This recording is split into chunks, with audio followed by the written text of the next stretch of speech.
Good morning students. Today we will discuss question number 8 and question number 9 of exercise 7.2.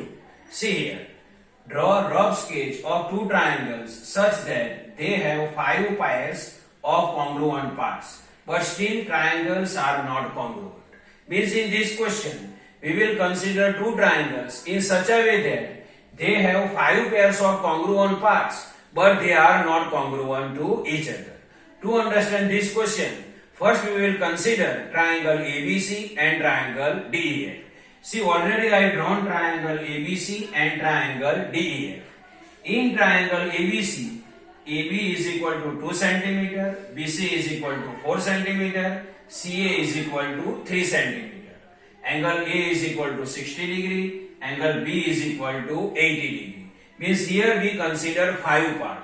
This 1, 2, 3, 3 sides and 2 angles, 60 degree and 80 degree. So total 5 parts in triangle ABC we consider. See, this is the triangle D here. Here also we consider 5 parts, 3 sides and 2 angles. See, DE is equal to 4 cm, EF is equal to 3 cm and FD is equal to 2 cm.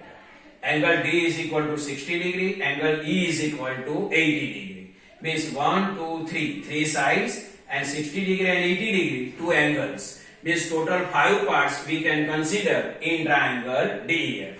Now we will write 5 pairs of congruent parts of triangle ABC and triangle DEF. See here, side AB, corresponding side is side DF and they have same length 2 cm, 2 cm. So we can write AB is equal to DF is equal to 2 cm. Now see, side BC, corresponding side is side ED and they have same length 4 cm, 4 cm. So we can write BC is equal to ED is equal to 4 cm. And side CA, corresponding side is side EF. Side CA, corresponding side is side EF and they have same length 3 cm, 3 cm. So we can write CA is equal to EF is equal to 3 cm. Now see, angle B, corresponding angle is angle E and they have same measurement 80 degree, 80 degree. So we can write angle B is equal to angle E is equal to 80 degree. Now see, angle A, corresponding angle is angle D and they have same measurement 60 degree, 60 degree. So we can write angle A is equal to angle D is equal to 60 degree. Now we wrote 5 pairs of congruent parts of triangle ABC and triangle DEF. See, 1, 2, 3, 4, 5. So these are the 5 pairs of the congruent part of triangle ABC and triangle DEF. Now see here, angle A, corresponding angle is angle D and they have same measurement 60 degree, 60 degree. Now here 60 degree is the included angle of side length 2 cm and 3 cm. Here 60 degree is the included angle of 4 cm and 2 cm. See, 2 cm, 3 cm, 4 cm and 2 cm. Means if we superpose triangle DEF on triangle ABC, they cannot match everywhere. Or we can say that they cannot cover each other completely. See here, 80 degree and here also 80 degree. 80 degree is the included angle of side length 4 cm and 3 cm. Here 80 degree is the included angle of side length 2 cm and 4 cm. See, 2 cm, 4 cm, 4 cm, 3 cm. Means if we superpose triangle DEF on triangle ABC, they cannot match everywhere, or we can say that they cannot cover each other completely. So both triangle ABC and triangle DEF are not congruent to each other, even though they have 5 pairs of congruent parts. See, 1, 2, 3, 4, 5, but they are not congruent to each other. Now question number 5. If triangle ABC and triangle PQ are to be congruent, name one additional pair of corresponding parts. What criterion did you use? And this is the triangle ABC, this is the triangle PQR, which are given to us in the question. See children, in this question, triangle ABC and triangle PQR are congruent to each other.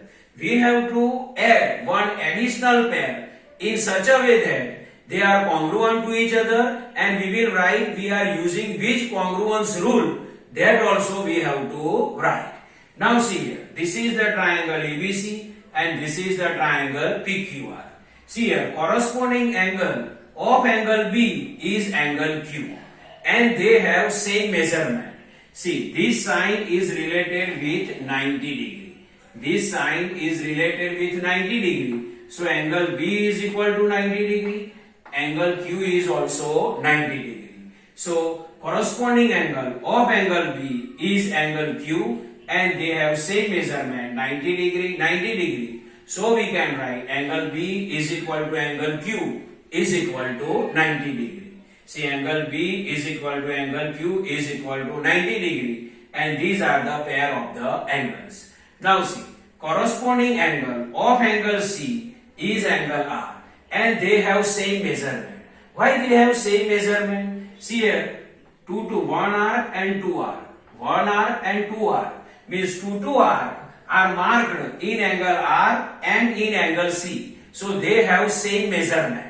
So angle C corresponding angle is angle R and they have same measurement. So we can write angle C is equal to angle R and it is given in the figure. So angle C is equal to angle R and it is given in the figure. So we wrote given and it is also pair of angle. Now see here, in triangle ABC angle, angle given. In triangle PQR angle and angle given. See here, in between these two angles, included side is BC. In between these two angles, angle Q and angle R, included side is QR. See, in between angle B and angle C, included side is BC. In between angle Q and angle R, included side is QR. And corresponding side of side BC is side QR. So if we consider BC is equal to QR. See, if we consider BC is equal to QR, see, length of BC is same as length of QR. Then what happens? See here, angle, side, angle, angle, side, angle. So if we consider BC is equal to QR, then according to ASA congruence rule, both triangles are congruent to each other. So final answer is, the additional information is, if we consider BC is equal to QR, then both triangles are congruent to each other by ASA congruence criterion, or we can say that by ASA congruence rule. So this is the explanation of question number 8 and question number 9 of exercise 7.2. I hope you can understand this. Thank you.